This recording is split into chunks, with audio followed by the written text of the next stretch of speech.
So question number 5 है हमारा। Next topic है बोर इफेक्ट और हेडेन इफेक्ट के बारे में अपने को जानकारी देनी है कि बोर प्रभाव क्या होता है और हेडेन प्रभाव क्या होता है।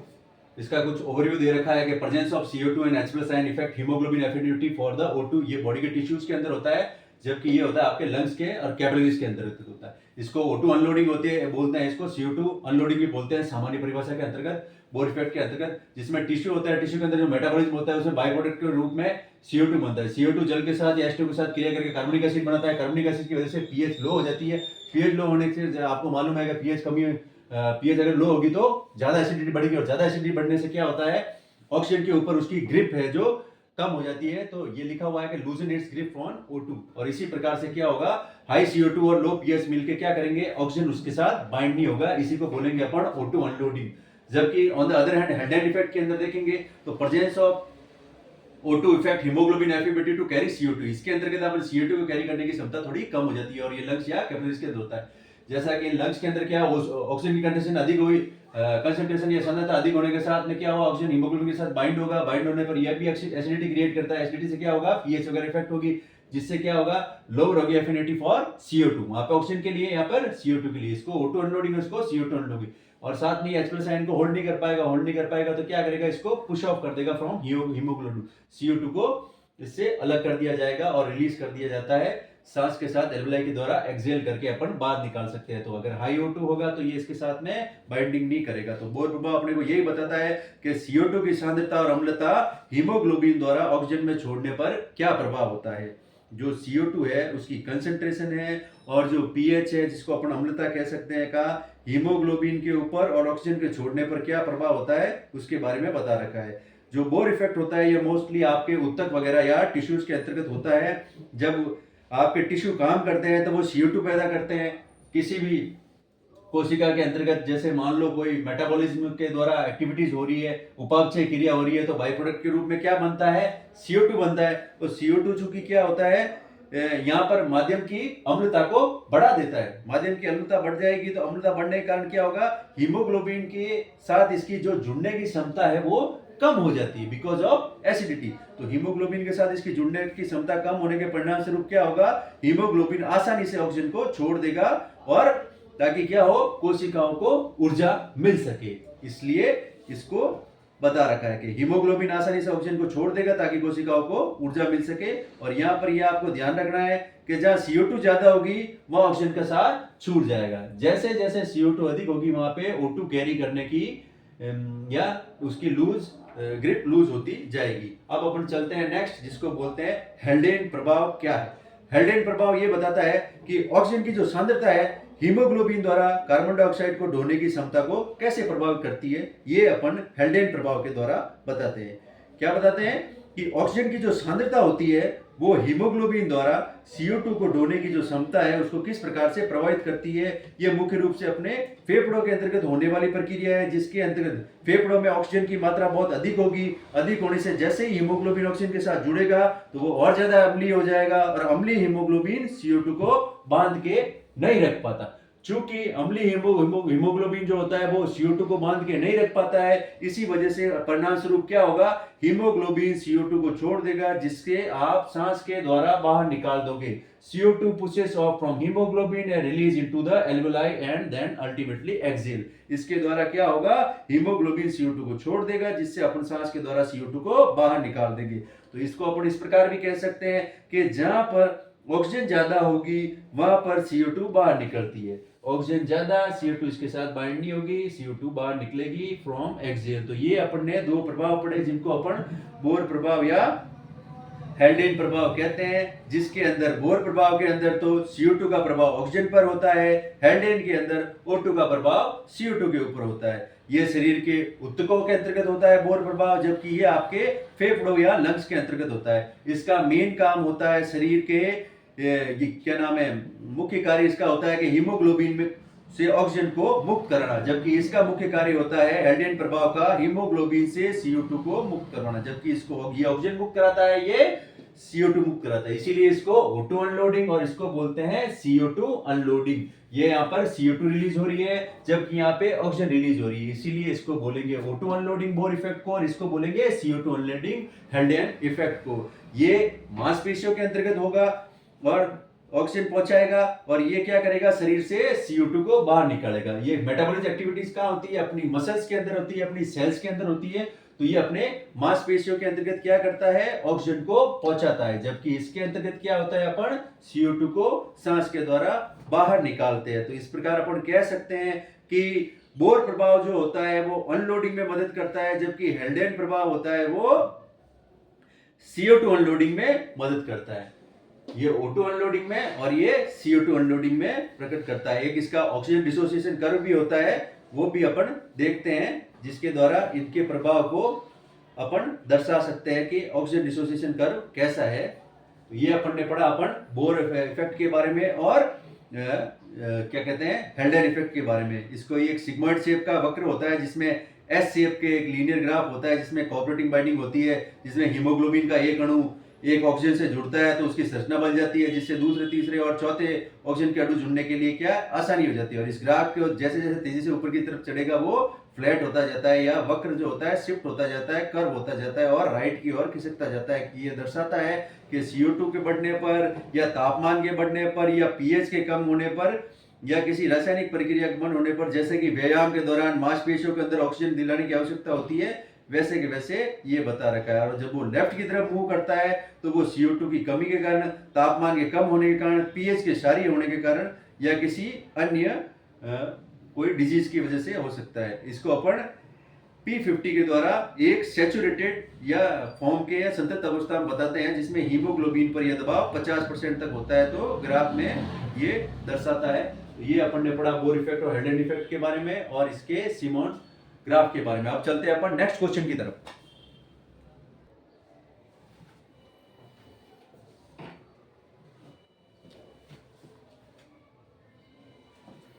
अब अपन चलते हैं नेक्स्ट क्वेश्चन की तरफ। सिनेप्स और उद्दीपन क्या होता है, सिनेप्स या स्टिमुलेशन भी बोलते हैं इसको।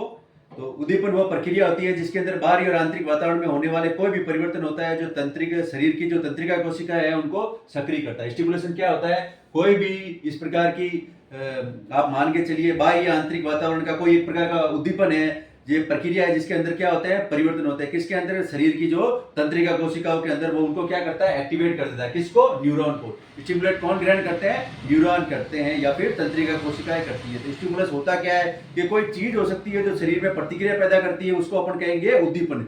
जैसे आपको कोई गर्म चीज को छू ले या फिर कोई सुई वगैरह की चुभन होती है तो आपको क्या प्राप्त होता है, उद्दीपन या स्टिमुलस प्राप्त होता है। कोई तेज रोशनी हो जिससे आपको आंखों की प्यूपिल है जो सिकुड़ती है, इन्वॉल्यूंटरी, ये सारी क्या है, एक प्रकार का उद्दीपन या स्टिमुलस है। इस प्रक्रिया के अंदर होता क्या है कि जब कोई उद्दीपन आपके जो भी सेंसरी ऑर्गन या ग्राही अंग है उसके ऊपर पहुंचता है या टकराता है तो आपका तंत्रिका कोशिकाओं के अंदर उसकी झिल्ली के अंदर जो आयन मौजूद होते हैं उनका संतुलन बिगड़ जाता है, जिनको अपन सोडियम पोटेशियम का लेवल हो जाता है, वो डिस्टर्ब हो जाता है। उसके फॉर्म में ही या न्यूरोट्रांसमीटर के फॉर्म में ही आपको स्टिमुलस या फिर उद्दीपन आप ग्रहण करते हैं, जिसके परिणाम स्वरूप क्या होता है, एक विद्युत आवेग समझ लीजिए या एक इलेक्ट्रिक इंपल्स पैदा होती है जो जिसको अपन क्या कहते हैं, एक्शन पोटेंशियल। और ये आवेग ही क्या करती है, आगे दिमाग की तरफ लेके जाती है। तो इसको उद्दीपन आगे अल्टीमेटली क्या रिलीज करता है, एक एक्शन पोटेंशियल।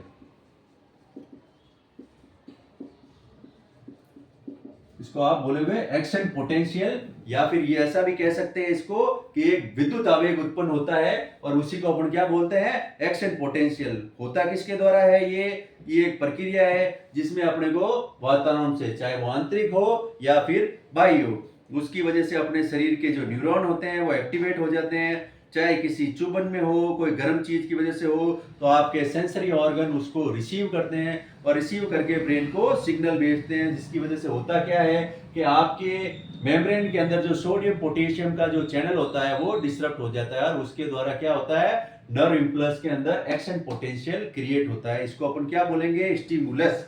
तो ये एक छोटा सा टिप्पणी लिखनी है इनके बारे में। अपन ने स्टिमुलस के बारे में बताया, अब अपन चलते हैं सिनेप्स के बारे में। सिनेप्स क्या होता है, सिनेप्स जो होता है दो तंत्रिका कोशिकाओं के बीच में एक सूक्ष्म जोड़ होता है जिसको अपन क्या कहते हैं, सिनेप्स कहते हैं। जो आपस में एक दूसरे की गतिविधियों के लिए या सिग्नल को ट्रांसमिट करने के लिए आवश्यक होता है। जो सिनेप्टिक क्लेफ्ट होते हैं जिसके द्वारा ये आपस में नर्व के एक दूसरे से क्या होती है, जुड़ी हुई होती है। सिनेप्स क्या होती है कि जो भी दो तंत्रिका कोशिकाएं हैं उनके बीच में क्या होता है, एक प्रकार का जोड़ है।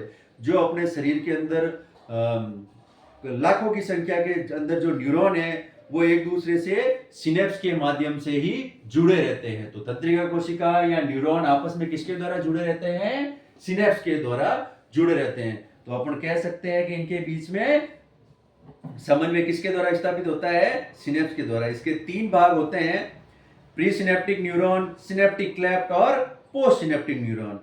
तीन भाग होते हैं सिनेप्स के जिसको अपन आगे ट्रांसमिट कर सकते हैं 1, 2 and 3।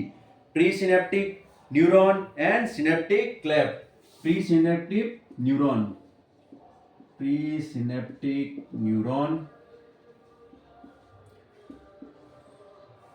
synaptic cleft, and the third one is post synaptic neuron. post synaptic neuron, ये तीन भाग किसके होते हैं, सिनेप्स के। पोस्ट सिनेप्टिक न्यूरॉन, ये तीन भाग अपन ने बताए हैं सिनेप्स के, जिसकी संरचना में मुख्य रूप से pre synaptic neuron, synaptic cleft and post synaptic neuron होता है। जो न्यूरॉन को संदेश अंदर की तरफ लेके जाएगा वेसिकल्स के फॉर्म में, उसको तो अपन बोलेंगे प्री सिनेप्टिक न्यूरॉन। जबकि दो न्यूरॉन के बीच में जो खाली जगह होती है जहां से संदेश पार होता है उसको बोलेंगे सिनेप्टिक क्लेफ्ट। और अंत में जो न्यूरॉन संदेश प्राप्त करेगा उसका पिछला भाग कहलाएगा पोस्ट सिनेप्टिक न्यूरॉन। तो इस प्रकार हम कह सकते हैं कि सिनेप्टिक ट्रांसमिशन में या इस तंत्रिका आवेग में या विद्युत आवेग में खाली जगह को पार नहीं कर सकते, क्योंकि ये कैसी है, एक केमिकल रिएक्शन है या रासायनिक प्रक्रिया है जो कि किसके द्वारा संपन्न होती है, न्यूरोट्रांसमीटर के द्वारा संपन्न होती है। तो न्यूरोट्रांसमीटर क्या होता है कि कोई भी आपको विद्युत आवेग होता है वो प्री सिनेप्टिक सिरे पर जैसे ही पहुंचता है तो वहां से रसायन निकलते हैं लाइक एसिटाइल कोलिन, जिसको अपन क्या बोलते हैं, एसिटाइल कोलिन क्या है, एक प्रकार का न्यूरोट्रांसमीटर है। वो कहां पहुंचता है, सिनेप्स के प्री सिनेप्टिक न्यूरॉन के पास पहुंचता है। तो ये क्या करता है, जैसा कि अभी आपने देखा कि ये आपके संदेश को लेकर जाता है, वेसिकल्स के फॉर्म में कार्य करता है। इसके बीच में संदेश पार करने के लिए जगह नहीं होती, इसलिए न्यूरोट्रांसमीटर और एसिटाइल कोलिन जैसे न्यूरोट्रांसमीटर की आवश्यकता होती है, जो विशेष प्रकार के रसायन होते हैं जो क्या करते हैं, विद्युत आवेगों को ग्रहण करते हैं। और ये कहां जाके जुड़ते हैं, प्री सिनेप्टिक न्यूरॉन पे। फिर ये संदेश का जो ट्रांसमिशन है या स्थानांतरण है वो क्या होता है, इस क्लेफ्ट को पार करने के बाद होता है। फिर अगले न्यूरॉन के जो भी रिसेप्टर है वहां जाकर वो चिपक जाता है इसको सिनेप्टिक क्लेफ्ट को पार करने के पश्चात। फिर वापस से इसके अंदर रसायन जुड़ते हैं और वो अगले न्यूरॉन की तरफ नया विद्युत आवेग शुरू करते हैं। तो इस प्रकार एक प्रक्रिया के द्वारा आगे से आगे न्यूरॉन के मध्य तंत्रिका आवेग या इंपल्स आगे से आगे पहुंच सकता है। इसको आप समझने के लिए ऐसे देख लीजिए कि स्टिमुलस होता है कि एक एग्जांपल के तौर पे जो रिले रेस होती है जिसमें दौड़ के अंतर्गत आपको देखा होगा दो धावक दौड़ते हैं, जब वो एक बंदूक की आवाज से गोली चलाई जाती है तो फिर वहां से वो दौड़ना चालू करते हैं। तो वो एक प्रकार का उनके लिए स्टिमुलस है कि जैसे ही ट्रिगर दबता है तो साउंड के साथ में रनर वहां से रिले रेस में दौड़ना प्रारंभ करते हैं। तो यहाँ पे आपने उद्दीपन को भी समझ लिया और जो दौड़ने वाले धावक हैं उनको ये समझ लीजिए रिले रेस के एग्जांपल के द्वारा कि वो है न्यूरॉन और अल्टीमेटली सिनेप्स वो है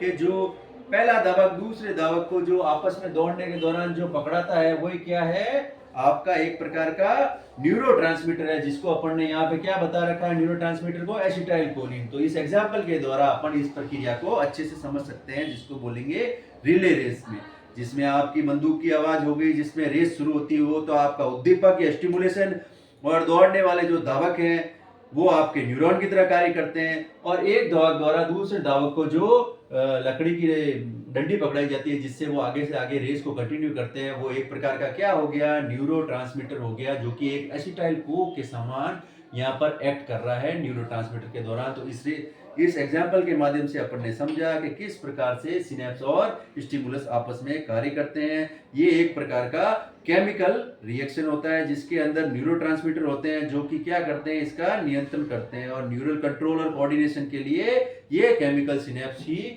रेस्पॉन्सिबल होता है, जबकि जो इलेक्ट्रिकल सिनेप्स होते हैं उसके अंदर क्या होता है कि आपस में, जैसे कि आपको पता हो दिल की धड़कन वगैरह के अंतर्गत ये जो होते हैं वो आपस में जुड़े रहते हैं, और अन्य न्यूरोट्रांसमीटर भी होते हैं जैसे डोपामीन वगैरह, वो अपन बाद में डिस्कस करें। अपन जल्दी से चलते हैं अगले क्वेश्चन की तरफ, फिर अपन नेक्स्ट क्वेश्चन डिस्कस करेंगे। अब अपन चलते हैं अगले क्वेश्चन की तरफ, जिसमें आपको बता रखा है श्वसन की प्रक्रिया क्या होती है और श्वसन वर्णक क्या होता है। रेस्पिरेशन के पिगमेंट के बारे में और रेस्पिरेशन के बारे में डिटेल में बताना है। तो आपको पता होना चाहिए कि श्वसन एक जैविक प्रक्रिया है जिसके अंदर सेल्स के अंदर या कोशिकाओं के अंदर जो भोजन या ग्लूकोज के अणु होते हैं उसको ऑक्सीजन की उपस्थिति में तोड़ के क्या प्रदान की जाती है, ऊर्जा, जबकि यहाँ पे केमिकल फॉर्मूला या फॉर्म के रूप में लिखा जाता है जिसको बोलते हैं अपन कोशिकीय स्वरण। ये मोस्टली 3 फॉर्म के अंदर होती है। पहला तो होता है एक्सटर्नल रेस्पिरेशन, दूसरा होता है गैस का एक्सचेंज, और तीसरा होता है इंटरनल रेस्पिरेशन। जो बाह्य श्वसन होता है या एक्सटर्नल रेस्पिरेशन होता है, जिसके अंदर से होता क्या है कि वायुमंडल से ऑक्सीजन फेफड़ों के अंदर ली जाती है और CO2 को बाहर निकाला जाता है। इसको अपन क्या बोलेंगे, बाह्य श्वसन या एक्सटर्नल रेस्पिरेशन। दूसरा फिर इसके अंतर्गत जब वो श्वसन के दौरान ऑक्सीजन ग्रहण की जाती है, फिर होता है आपके गैसों का एक्सचेंज, गैस का विनिमय होता है। जो फेफड़ों के अंदर एल्वुलाई होती है या पुपिकाएं होती है, वो रक्त वायुकों के बीच में O2 और CO2 का आदान प्रदान करती है। ऑक्सीजन और CO2 का एल्वुलाई के अंदर या पुपिकाओं के अंदर क्या होता है, गैसों का आदान प्रदान होता है। और लास्ट में फिर इंटरनल रेस्पिरेशन के द्वारा जो ब्लड के अंदर ऑक्सीजन है वो कहाँ पहुंचती है, टिश्यू या ऊतकों तक पहुंचती है। वहां से कोशिकाओं में उसको ऊर्जा बनाने के लिए उपयोग में ले लिया जाता है। तो ये वही ऑक्सीजन है जो कोशिकाओं के अंदर गई और उसको ऊर्जा की फॉर्म में, ATP की फॉर्म में रिलीज कर दी गई। तो इसको अपन क्या बोलेंगे, श्वसन की प्रक्रिया बोलेंगे, जो कि 3 भागों से मिलकर बनी होती है। बाह्य श्वसन, external respiration, gas exchange and internal respiration. अपन इसको 3 प्रक्रिया के अंतर्गत बांट सकते हैं। First is external respiration, the second one is gas exchange, and last internal respiration, या इसको अपन आंतरिक श्वसन भी कहते हैं। इन 3 प्रक्रियाओं के द्वारा श्वसन की क्रिया विधि पूर्ण होती है। बाह्य श्वसन में सबसे पहले क्या होगा, वातावरण से आप ऑक्सीजन लेंगे, ऑक्सीजन कहाँ जाएगी, फेफड़ों के अंदर जाएगी, और CO2 आप बाहर निकालेंगे। इसको अपन बोलते हैं बाह्य श्वसन। फिर होता है गैसों का एक्सचेंज, जो कि होता है आपके फेफड़ों के अंदर, पुपिकाओं में, एल्वुलाई के अंदर, और रक्त वाहिनियों और पुपिकाओं के अंदर O2 और CO2 का या गैसों का विनिमय या आदान प्रदान होता है। फिर वो पहुंचता है इंटरनल रेस्पिरेशन के अंदर, आंतरिक श्वसन के अंतर्गत, जहाँ पे रक्त के अंदर जो ऑक्सीजन घुल के आई है उसको ऊतकों के द्वारा किसमें, ऊर्जा के रूप में प्रयुक्त कर लिया जाता है। और ये कोशिकीय श्वसन की प्रक्रिया द्वारा होता है। फिर अपन डिस्कस करते हैं कि ये होता किस प्रकार है। यहाँ से श्वसन अंदर गैसों का एक्शन किसके फॉर्म में होता है, तो वो होता है हीमोग्लोबिन के रूप में। हीमोग्लोबिन क्या है, श्वसन वर्णक है जो कि मानव के अंतर्गत या मेमेलियंस के अंदर पाया जाता है, जिसके केंद्र के अंदर झिल्ली अनुपस्थित होती है। हीमोग्लोबिन के अंदर लाल रंग का होता है ये इसी वजह से, तथा इसके अंदर हीम की या लोहे की रिंग पाई जाती है, आयरन की, जो ऑक्सीजन के साथ जुड़ती है। और जितने भी वर्टिब्रेट्स है उनके अंदर, RBC के अंदर यह हीमोग्लोबिन ही पाया जाता है। जितने भी वर्टिब्रेट्स की RBC है या कशेरुकी जीव है उनके अंदर क्या पाया जाता है, हीमोग्लोबिन नामक श्वसन वर्णक पाया जाता है, जिसके मध्य में पोरफायरिन रिंग और हीम के अणु आपस में जुड़ते हैं। अन्य जीवों के अंदर हीमोसाइनिन भी पाया जाता है, जिसमें आयरन की जगह कॉपर होता है। किसी के अंदर क्लोरोक्यूरिन भी पाया जाता है, जो बीच में होता तो लोहा युक्त ही है, परंतु वो कैसा होता है, हरे रंग का होता है, और एनेलिडास के अंदर पाया जाता है। और फिर अपन चलेंगे आगे इसके बारे में कि रेस्पिरेशन को अपन किस प्रकार समझेंगे। तो जैसा कि आपने देखा कि जब फेफड़ों के अंदर जो एल्वुलाई है या पुपिकाएं हैं उसके अंदर जब गैसों का आदान प्रदान होता है, तो वहां पर जो पार्शियल प्रेशर है या जो आंशिक दबाव है वो क्या होता है, उसके अंदर अंतर होता है, और डिफ्यूजन की वजह से वो गैसों के कारण विस्तृत हो जाती है। अगर उस वायुमंडल का अगर आप मान के चले, ऑक्सीजन का प्रेशर लमसम जो PO2 होता है वो लगभग होता है 159 mmHg।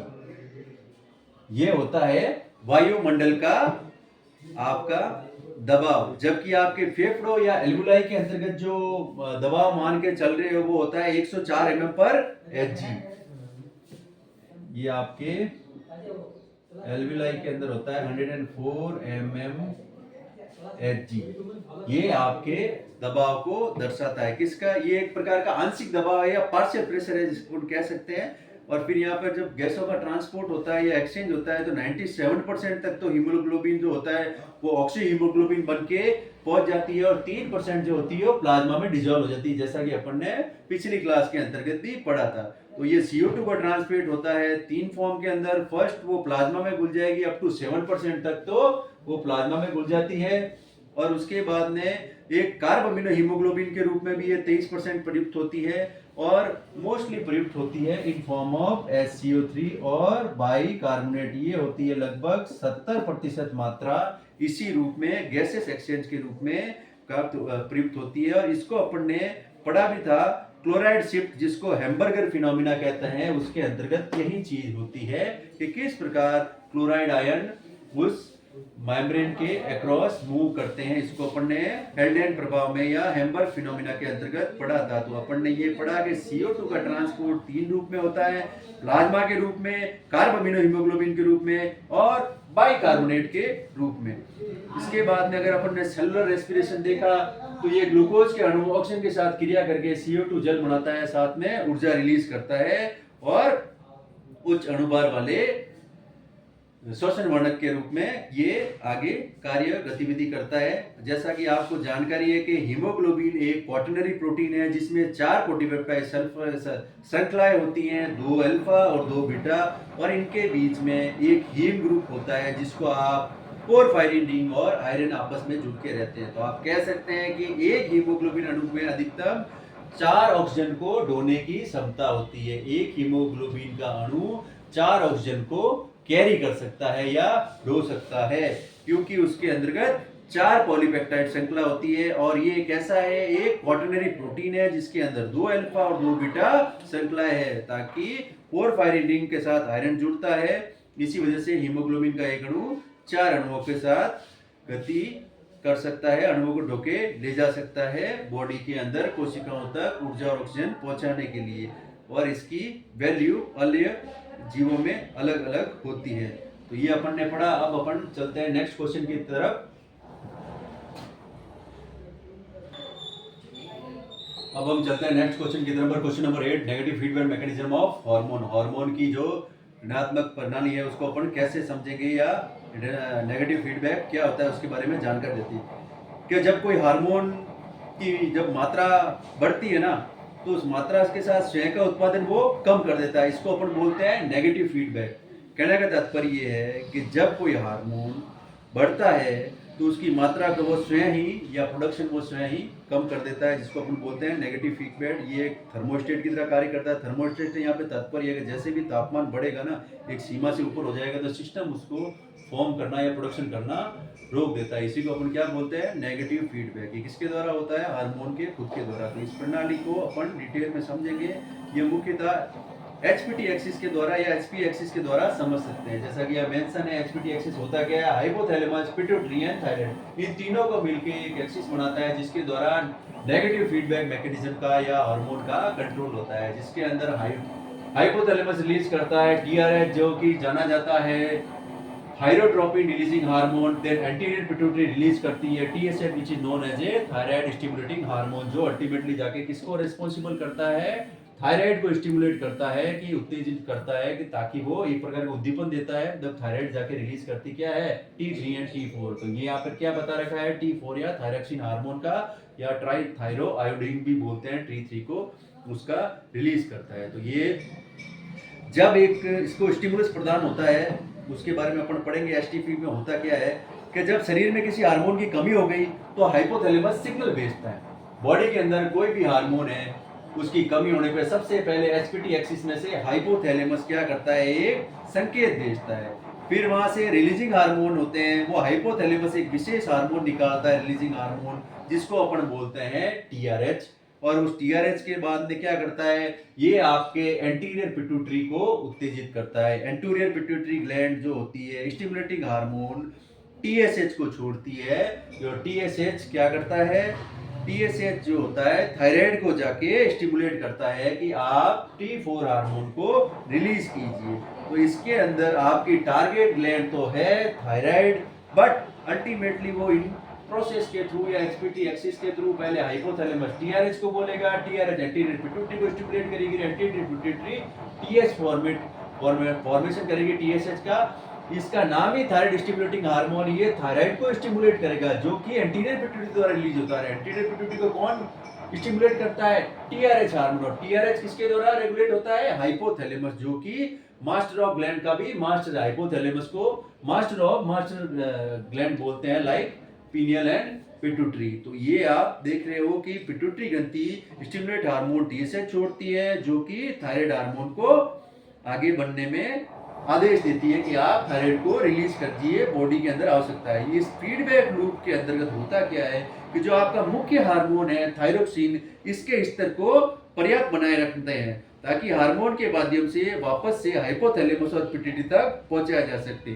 तो इस संकेत से हार्मोन की जब जरूरत नहीं होगी तो उसके द्वारा क्या होगा, TRH और TSH का स्त्रवण दोनों का रुक जाएगा। और ये कंट्रोल किसके द्वारा होता है, हाइपोथैलेमस के द्वारा और पिट्यूटरी के द्वारा। इसको अपन कहेंगे फीडबैक लूप। तो आपने देखा कि हाइपोथैलेमस के थायरोट्रोपिन रिलीजिंग हार्मोन सबसे पहले रिलीज हुआ, उसने एंटीरियर पिट्यूटरी को बोला और एंटीरियर पिट्यूटरी ने थायराइड स्टिमुलेटिंग हार्मोन को रिलीज किया। फिर थायराइड स्टिमुलेटिंग हार्मोन में से थायराइड ग्लैंड ने अल्टीमेटली थायरोक्सिन या T4 हार्मोन को प्रोड्यूस किया।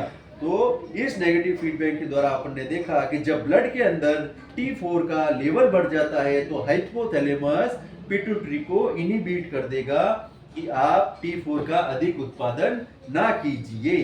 तो हाइपोथैलेमस वापस से सिग्नल किसको देगा, एंटीरियर पिट्यूटरी को। अगर रक्त के अंदर T4 की मात्रा बढ़ जाएगी तो इसको आप इस प्रकार भी समझ सकते हैं कि जैसे आपके ब्लड के अंदर ग्लूकोज बढ़ती है तो पेनक्रियाज या के आइसोलेट ऑफ लैंगरहैंस की जैसे अल्फा बीटा सेल होती है, तो बीटा सेल द्वारा आपके शुगर को कंट्रोल करने के लिए इंसुलिन रिलीज होता है ताकि रक्त के अंदर इंसुलिन की मात्रा कम हो सके। और उसके एंटागोनिस्ट में रूप में ग्लूकागोन होता है, जब अधिक मात्रा में कम हो जाता है तो ग्लूकागोन रिलीज होता है। तो इस प्रकार हम देख सकते हैं कि जैसे शुगर को संतुलित करने के लिए इंसुलिन नियंत्रण करता है, वैसे के वैसे यहाँ पर नेगेटिव फीडबैक मैकेनिज्म के द्वारा होम्योस्टेसिस बनाया जाता है और एफिशिएंसी को इम्प्रूव किया जाता है ताकि ऊर्जा बचाई जा सके और अधिक हार्मोन की जरूरत ना पड़े और हार्मोन का आंतरिक रसायनों का संतुलन बना रखे, या कोई भी ग्रंथि है वो अधिक मात्रा में कोई हार्मोन रिलीज ना करे या सक्रिय ना हो। जैसे अभी अपने पिछले पार्ट ए के अंदर पड़ा मिक्सिनिमा, वो भी एक थायराइड से प्रभावित हार्मोन था, पिट्यूटरी से प्रभावित हार्मोन था, जिसके अंदर गर्ल्स रोग भी बोला गया। मोस्टली हाइपोथायराइडिज्म होता है जिसके अंदर थायराइड कम मात्रा के अंतर्गत बनता है, जिसकी वजह से रोग आपके अंदर अन्य रोग हो जाते हैं। और इसी प्रकार से अगर ये अधिक मात्रा में होता है तो गोइटर रोग और ये ऐसे रोग हो जाते हैं जिसके अंदर थायराइड बहुत ज़्यादा ओवर स्टिमुलेट हो जाती है, बहुत अधिक मात्रा के अंदर उत्पादन करने लगती है, तो कोशिकाओं की मेटाबॉलिज्म गति बहुत अधिक बढ़ जाती है और अल्टीमेटली वो आपको गोइटर फॉर्म में या डिजीज के रूप में एक नुकसान पहुंचाती है। तो नेगेटिव फीडबैक मैकेनिज्म के द्वारा इसको कंट्रोल किया जाता है। जैसे शुगर को कंट्रोल किया जाता है, जैसे शरीर के तापमान को कंट्रोल किया जाता है, उसी प्रकार हाइपोथैलेमस पिट्यूटरी एक्शन के द्वारा HPT एक्सिस के द्वारा नेगेटिव फीडबैक मैकेनिज्म के द्वारा हार्मोन को रेगुलेट किया जाता है। अब चलते हैं अपन नेक्स्ट क्वेश्चन की तरफ। तो हम अपने नेक्स्ट क्वेश्चन की तरफ, क्वेश्चन नंबर 9 चल रहे हैं। उसको कोरी साइकिल के बारे में अपन पढ़ रहे हैं। कोरी साइकिल क्या होता है, उसका एक डायग्राम बना रखा है कि जब एक्चुअल में जब आप बहुत ज़्यादा एक्सरसाइज करते हो या व्यायाम करते हो ना, तो आपकी जो मांसपेशियाँ है उसको ऊर्जा की बहुत अधिक आवश्यकता होती है ATP के फॉर्म में। तो लेकिन ऑक्सीजन की पूर्ति जब कम होती है तो ऐसी स्थिति के अंदर क्या होता है कि जैसे आप एक्सरसाइज करते हो, जिम वगैरह जाते हो, तो आप देखते होंगे कि काफ़ी देर बाद आपको थकावट महसूस होने लगती है। तो उस कंडीशन पे क्या होता है कि एरोबिक रेस्पिरेशन के पश्चात एनारोबिक रेस्पिरेशन एक्टिवेट होता है। उस एनारोबिक रेस्पिरेशन के अंदर होता ये है कि आपके जो बॉडी के अंदर जो लैक्टिक एसिड बना है, जो मांसपेशियों के अंदर लैक्टिक एसिड का फॉर्मेशन हुआ है, जिसकी वजह से आपको ये पेन वगैरह फील होता है, उस थकान और मसल्स क्रैम्प को दूर करने के लिए कोरी साइकिल में से ये लैक्टिक एसिड पुनः ग्लूकोज में बदल जाता है। देखिए यहाँ पर लैक्टिक एसिड पुनः ग्लूकोज में परिवर्तित हो रहा है by the help of pyruvate. और ये एक स्टेप बाय स्टेप प्रोसेस होता है जो अलग अलग अंगों में अलग अलग रूप से संचालित होता है। अगर अपन स्केलेटल मसल्स की बात करें तो स्केलेटल मसल्स में ये ग्लूकोज देखिए ग्लाइकोलाइसिस के द्वारा पायरुवेट में परिवर्तित होता है। आपको मालूम है ग्लाइकोलाइसिस का अपन ने कल पढ़ा कि 10 स्टेप के द्वारा ये अल्टीमेटली पायरुवेट में कन्वर्ट होता है। एक ओवरव्यू अपन इसका दोबारा से ले लेते हैं ग्लाइकोलाइसिस का। ग्लाइकोलाइसिस के अंदर दो फेज होते हैं, एक फेज को बोलते हैं अपन प्रिपरेटरी फेज और दूसरे फेज को बोलते हैं अपन पे ऑफ फेज, जिसके अंदर कुछ गतिविधियां होती है। ग्लाइकोलाइसिस का अर्थ होता है ग्लिक सब ग्लाइक से लिया गया, जिसका मतलब होता है स्वीट, एंड लाइसिस का मतलब होता है स्प्लिटिंग। इसको अपन एम्बेडेड मेरहा पाथवे भी बोलते हैं। ये एक ऑक्सीडेटिव प्रोसेस होता है जिसके अंदर ग्लूकोज को अपन पार्शली ऑक्सीडाइज करते हैं और 2 मोल पायरुवेट के अणु बनाते हैं, और ये प्रक्रिया एक श्रृंखलाबद्ध रूप से एंजाइम उत्प्रेरकों द्वारा संपन्न होती है।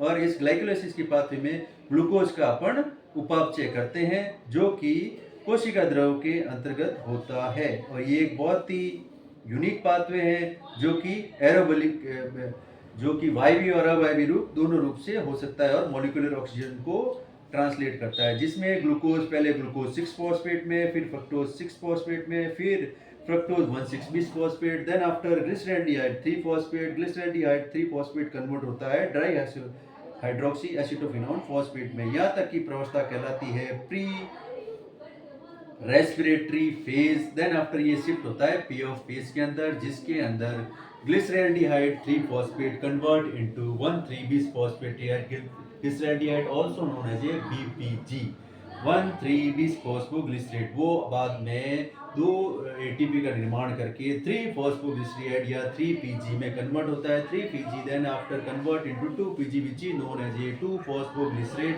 और ये 2 फॉस्फोग्लिसरेट इनोलेज के द्वारा परिवर्तित होता है पीईपी या फॉस्फोइनोपायरुवेट में। अल्टीमेटली वो पायरुवेट में परिवर्तित हो जाता है। तो ग्लाइकोलाइसिस के द्वारा 2 अणु पायरुवेट के बनते हैं। और यहाँ पर ये जो प्रोसेस होता है ये phosphorylation, isomerisation, phosphorylation, cleavage, then after इस 10 चक्र के द्वारा ग्लूकोज 2 अणु एडीपी के, 1 अणु एनएडी का, 2 अणु और 2 अणु हाइड्रोजन फॉस्फोराइड के द्वारा कन्वर्ट होके एटीपी जल तथा पायरुवेट में परिवर्तित होता है।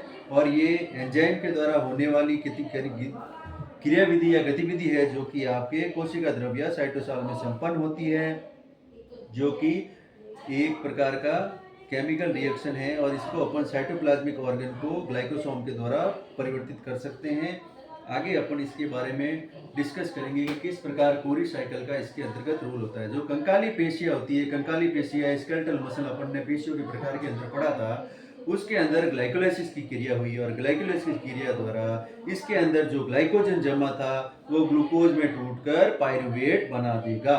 फिर जो लैक्टिक एसिड का निर्माण हुआ था ऑक्सीजन की कमी के कारण, तो पायरुवेट उस लैक्टिक डिहाइड्रोजिनेज एंजाइम की मदद से लैक्टेट में बदलता है। पायरुवेट किसमें परिवर्तित होता है? लैक्टेट के अंदर। और यहाँ पर जो एंजाइम काम में आता है उसको बोलते हैं लैक्टेट डिहाइड्रोजिनेज, जिसमें ग्लूकोज का अणु ग्लाइकोलाइसिस के द्वारा 2 अणु पायरुवेट के बनाता है और पायरुवेट लैक्टेट डिहाइड्रोजिनेज के द्वारा लैक्टेट में परिवर्तित होता है। इसको अपन बोलते हैं फर्मेंटेशन। पायरुवेट जो कि एंड प्रोडक्ट है ग्लाइकोलाइसिस का, इसके 2 फेट होते हैं। ये ऑक्सीजन की अनुपस्थिति में तो एनारोबिक रेस्पिरेशन या फिर अवायवीय श्वसन करता है, जिसको अपन फर्मेंटेशन किण्वन भी कहते हैं, और ऑक्सीजन की उपस्थिति में ये एरोबिक रेस्पिरेशन करता है। एनारोबिक रेस्पिरेशन एक डिफरेंट टाइप का फर्मेंटेशन है जिसमें जो फाइनल इलेक्ट्रॉन एक्सेप्टर होता है वो इलेक्ट्रॉन ट्रांसपोर्ट चेन के इनऑर्गेनिक मॉलिक्यूल पर O2 लाइक नाइट्रेट, सल्फेट और कार्बोनेट पे जाके बाइंड होता है। तो इस ओवरव्यू को अपन इस प्रकार समझ सकते हैं कि ऑक्सीजन की कमी के अंदर पायरुवेट जो होता है लैक्टोज डिहाइड्रोजिनेज एंजाइम की सहायता से लैक्टिक एसिड में या लैक्टेट में बदलता है। साथ में 2 अणु एटीपी के प्राप्त होते हैं, और ये 2 अणु जो एटीपी के प्राप्त हुए ये लैक्टिक एसिड मांसपेशियों से निकल के ब्लड में प्रवाहित हो जाता है। जबकि जो लीवर के अंतर्गत होता है उसके अंदर लैक्टिक एसिड लीवर में पहुंचता है और ग्लाइकोनियोजिनेसिस के द्वारा या ग्लूकोनियोजिनेसिस के द्वारा लीवर इस लैक्टिक एसिड को वापस पायरुवेट में और फिर ग्लूकोज में बदल देता है। इस प्रकार हमें टोटल 6 एटीपी के रूप में ऊर्जा मिलती है। ये 6 एटीपी के रूप में आपको ऊर्जा एनर्जी कंज्यूम होती है, खपत होती है बाई ग्लूकोनियोजेनेसिस, जिसमें लीवर क्या करता है आपके ग्लूकोज को नियोजेनेसिस के द्वारा परिवर्तित करता है ग्लूकोज के अंतर्गत। ये आप देख रहे हैं अवायवी या एनारोबिक रेस्पिरेशन के द्वारा, जिसमें बॉडी के अंदर जो आपके लैक्टेट बनाता है, लैक्टेट डिहाइड्रोजनेस के द्वारा उसको अल्टीमेटली ग्लूकोनियोजेनेसिस के द्वारा लीवर के द्वारा परिवर्तित कर दिया गया ग्लूकोज में, और वो आपके एनर्जी के रूप में ऊर्जा ग्रहण कर सकते हैं। इस टोटल प्रक्रिया के अंतर्गत आपको 2 अणु ऊर्जा के प्राप्त होते हैं और 6 अणु ऊर्जा के खर्च होते हैं। तो टोटल आप -4 ATP का लॉस करते हो इस प्रक्रिया के द्वारा। और इसी को अपन ने कोरी साइकिल के द्वारा बता रखा है कि जो इसका महत्व है उसके अंतर्गत हम देखेंगे कि जो लैक्टिक एसिडोसिस से बचाता है, कि जो ब्लड के अंदर लैक्टिक एसिड का स्तर बढ़ता है उसका रोकना, और ऊर्जा का एक प्रकार का पुनर्चक्रण होता है, जिसमें जो अनुपयोगी लैक्टेट है इस लैक्टिक एसिड को ग्लूकोज में कन्वर्ट कर दिया जाता है, अल्टीमेटली एनर्जी के रूप में काम में आता है। तो अपन ने ग्लाइकोलाइसिस के द्वारा या EMP पाथवे के द्वारा समझा कि कैसे ये पूरी गतिविधि या क्रियाविधि संपन्न होती है, जिसमें पायरुवेट डिहाइड्रोजिनेज के द्वारा एसिटाल्डिहाइड और एसिटाल्डिहाइड अल्कोहल डिहाइड्रोजिनेज के द्वारा एथेनॉल बनाता है, उसको अपन अल्कोहलिक फर्मेंटेशन भी कहते हैं। और लैक्टिक एसिड फर्मेंटेशन जो मशन के अंदर होता है, इसको अपन अंग्रेजी माध्यम के छात्रों के लिए इस प्रकार से भी संबोधित कर सकते हैं कि muscle cell and subtle bacteria species like they produce NADP plus and transforming pyruvate into the lactate known as a lactic acid fermentation, and this lactic acid is catalyzed by an enzyme which is known as a lactose dehydrogenase. In short form we also call them LDH, and LDH exit in animal tissue for multiple molecule form, different molecule form, and enzyme catalyzing in the same reaction are called isoenzyme and isozymes. And most tissue contain 5 isozyme of LDH, and it is a tetrameric protein consisting of 2 type of subunit called M and H. The M and H subunit combine randomly with each other, so they can give a 5 major isozyme have to compose M4, M34, and M2H2 and MH3 and H4. These are the 4 type of composition of isoenzyme which ultimately produced by lactic acid fermentation. So today we have discussed about anaerobic respiration known as a fermentation, in which during fermentation the O2 is not present and the cell cannot use it. The NADP is regenerated by NADH and by transforming electron to the organic molecule. In this process, pyruvate is also converted into organic molecule like lactate and ethanol. And fermentation are classified in terms of either substance, fermented and fermentation product form. Some of the major type of fermentation on the basis of product found in alcohol, lactic acid, propanonic acid and homeotic acid and butyric acid fermentation. So today we have discussed about the Coric acid, the Cori cycle, and how this gluconeogenesis is formed into skeletal muscles and liver cell by the help of gluconeogenesis, and ultimately we use 2 ATP produce and 6 ATP consume. Ultimately we get 2 ATP we produce and 6 ATP we consume. So the ultimately loss of -4 ATP by this cycle which is known as a Cori cycle. तो अब हम चलते हैं अपन next question की तरफ। अब हम चलते हैं जल्दी से अपने नेक्स्ट क्वेश्चन की तरफ। लास्ट क्वेश्चन, क्वेश्चन नंबर 10 जो है प्रोटीन के बारे में, प्रोटीन की अपने को स्ट्रक्चर और उसके टाइप्स के बारे में डिस्कस करना है और बताना है कि प्रोटीन कितने प्रकार के होते हैं और क्या क्या होता है। जैसा कि आपको पता है कि प्रोटीन का निर्माण कार्बन, हाइड्रोजन, ऑक्सीजन और नाइट्रोजन से मिलकर बना होता है। कभी कभी इसमें सल्फर भी साथ में जुड़ा हुआ रहता है। ये मोस्टली अमीनो एसिड से मेडअप होते हैं, कि अमीनो एसिड से मिलकर बने होते हैं प्रोटीन। ये इनकी फंडामेंटल यूनिट है या बेसिक या बुनियादी इकाई होती है, जिसमें इसमें एक अमीनो ग्रुप होता है NH2 ग्रुप और एक कार्बोक्सिलिक ग्रुप होता है। इसमें 2 ग्रुप होते हैं, एक तो NH2 और एक कार्बोनिक ग्रुप। ये 2 ग्रुप होते हैं इनके प्रोटीन के अंदर, जो कि आपस में पेप्टाइड बॉन्ड के द्वारा जुड़े रहते हैं। और इसमें हाइड्रोजन के एक अणु पर एक R ग्रुप के द्वारा पार श्रृंखला भी हो सकती है, जिसमें वो अलग अलग संरचना के ऊपर जुड़े रहते हैं। आपको पता है कि विभिन्न प्रकार के आवश्यक और अनावश्यक अमीनो अम्ल होते हैं, जो 20 प्रकार के होते हैं। ग्लाइसिन है, मिथियोनिन है और अनेक प्रकार के हैं, जिसके द्वारा वो आपस में पेप्टाइड बॉन्ड के द्वारा जुड़े रहते हैं। कि जब एक अमीनो एसिड का जो COH ग्रुप होता है वो दूसरे के NH2 ग्रुप के साथ में किया करता है, और एक वाटर का मॉलिक्यूल रिलीज होता है और एक कोवेलेंट बॉन्ड के द्वारा पेप्टाइड बॉन्ड का फॉर्मेशन होता है। एक अमीनो एसिड के NH2 और दूसरे अमीनो एसिड के COH ग्रुप के साथ वाटर के साथ रिएक्शन करता है और क्या बनाता है, पेप्टाइड बॉन्ड, जिसमें एक वाटर मॉलिक्यूल रिलीज होता है। और ये बॉन्ड कैसा होता है, एक प्रकार का सहसंयोजक बंध है, जिसको अपन कोवेलेंट बॉन्ड भी बोलते हैं। और इसको अगर अपन लेवल ऑफ स्ट्रक्चर और इसके संरचना के स्तर देखें तो ये मुख्यतः 4 प्रकार से बांटे गए हैं: primary, secondary, tertiary and quaternary. Primary के अंदर जो आते हैं वो अमीनो एसिड एक सीधी श्रृंखला के अंदर होते हैं और ये प्रोटीन अपनी कार्य क्षमता को निर्धारित करते हैं। जबकि जो सेकेंडरी के अंतर्गत आते हैं उनमें घुमावदार रह सकते हैं, मुड़े हुए हो सकते हैं, अल्फा बीटा प्लेटेड शीट के अंदर रह सकते हैं और वो आपस में हाइड्रोजन बॉन्ड के द्वारा स्थिर रहते हैं। जबकि टर्सरी के रूप में आप समझोगे तो वो एक 3D मॉडल के रूप में मुड़ जाते हैं और वो बायोलॉजिकल फॉर्म में एक्टिव हो सकते हैं। जबकि 4D के रूप में देखोगे तो वो 2 या 2 से अधिक पॉलीपेप्टाइड जो श्रृंखलाएं होती है वो मिलकर एक जटिल इकाई बनाती है, लाइक हीमोग्लोबिन। अगर आपको इसका उदाहरण समझना हो तो हीमोग्लोबिन क्या है?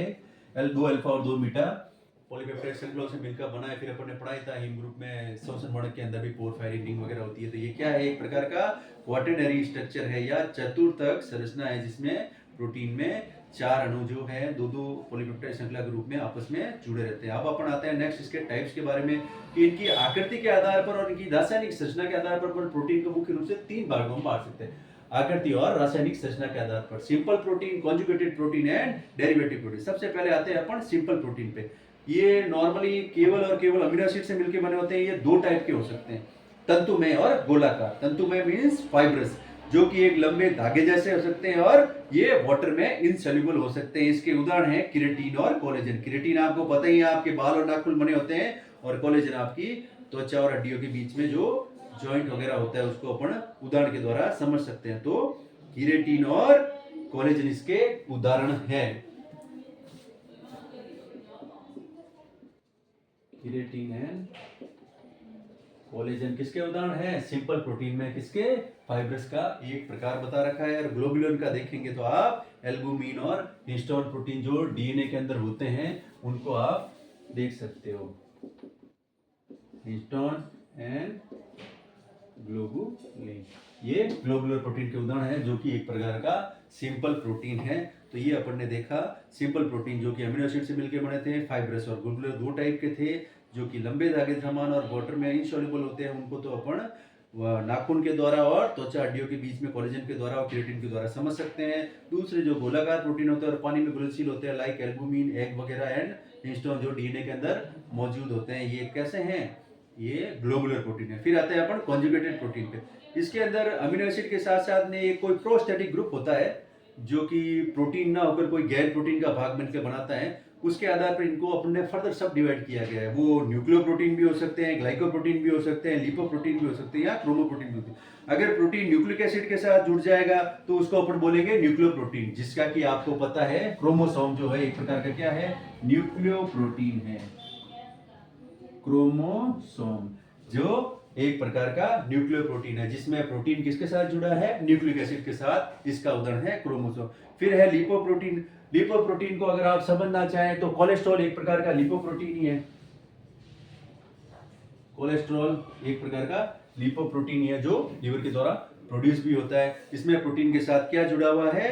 लिपिड जुड़ा हुआ है, इसीलिए इसको क्या बोलते हैं? लिपोप्रोटीन। और क्रोमोप्रोटीन के अंदर कोई केमिकल होता है लाइक हीमोग्लोबिन, जिसको आप समझते हैं। और ग्लाइकोप्रोटीन में इसके साथ ग्लाइकोजन या कार्ब्स के उदाहरण के द्वारा समझ सकते हैं कि इसके साथ कार्बोहाइड्रेट्स जुड़े हुए रहते हैं। उनको क्या बोलते हैं? ग्लाइकोप्रोटीन, जो कि प्लाज्मा मेम्ब्रेन की संरचना के अंदर भी, जैसे आपने देखा होगा, फॉस्फोलिपिड है, ग्लाइकोप्रोटीन है, उसके द्वारा उसकी संरचना भी बनी हुई होती है। तो ये एक प्रकार का कॉन्जुगेटेड प्रोटीन है। पहले पढ़ा सिंपल प्रोटीन, फिर पढ़ा अपन ने कॉन्जुगेटेड प्रोटीन जिसके अंदर उसके साथ में 2 इकाइयों में प्रोस्टैटिक ग्रुप भी जुड़ा हुआ था। और क्रोमोप्रोटीन का उदाहरण होता है हीमोग्लोबिन, जो कि एक प्रकार का क्रोमोप्रोटीन है जिसके अंदर कलर होता है, जैसे कि हीमोग्लोबिन लाल रंग का वर्णक है। नेक्स्ट है अपना इसका ultimately last one derived protein है। डिराइव्ड प्रोटीन को अपन ऐसे समझ सकते हैं कि ये डाइग्रेडेशन या पाचन के अंदर प्रयुक्त होते हैं, जिसमें एग्जाम्पल के तौर पर आप देख सकते हो प्रोटियोसोन, पेप्टोन्स और पेप्टाइड। ये सारे क्या हैं? व्युत्पन्न प्रोटीन या डेरिवेटिव प्रोटीन है। अब इसके कार्य हैं जो 2-4 समझ लेते हैं। सबसे पहला तो ये आपका स्ट्रक्चर या संरचनात्मक ढांचा बनाते हैं कोलेजन के फॉर्म में। फिर बहुत सारी एंजाइमेटिक रिएक्शन के अंदर ये प्रयुक्त होते हैं, जो बायो उत्प्रेरक या बायो कैटलिस्ट बोल सकते हैं, लाइक पेप्सिन वगैरह जो एंजाइम प्रयुक्त होते हैं वो क्या है? एक प्रकार के प्रोटीन से मिलके बने होते हैं। कोलेजन भी क्या? एक प्रकार का स्ट्रक्चरल प्रोटीन है जो प्रोटीन से मिलके बना होता है। फिर कुछ ट्रांसपोर्ट में भी काम करता है, लाइक हीमोग्लोबिन, ये परिवहन भी कर रहा है, गैसों का आदान प्रदान कर रहा है। कुछ प्रोटेक्टिव भी करते हैं, लाइक एंटीबॉडी भी किससे मिलके बनी होती है? प्रोटीन से मिलके बनी होती है। और लास्ट में हार्मोन। हार्मोन की जितनी भी क्रिया नियंत्रित होती है, इंसुलिन किससे मिलकर बना होता है? हार्मोन। तो इतने प्रकार की अपन ने प्रोटीन पढ़े, उनके कार्य पढ़े। तो आज का अपना मॉडल पेपर 2 यहीं पे समाप्त होता है। अपन ने इनको नेक्स्ट थर्ड मॉडल पेपर की तरफ कल शिफ्ट करेंगे।